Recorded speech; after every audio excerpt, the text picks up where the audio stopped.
The Romans invented the steam engine in 50 AD, but they only used it as a toy.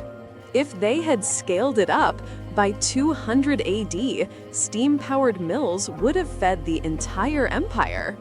By 400 AD, railroad networks would span across Europe and Africa. The Industrial Revolution hits in 600 AD. That's 1,000 years early. By the year 1000, we skip the Dark Ages and enter the Electrical Age.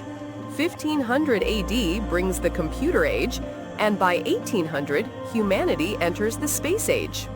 We are living in the year 2000, but in this timeline, we would already be mastering AI. We are 2,000 years behind schedule. What else is hidden?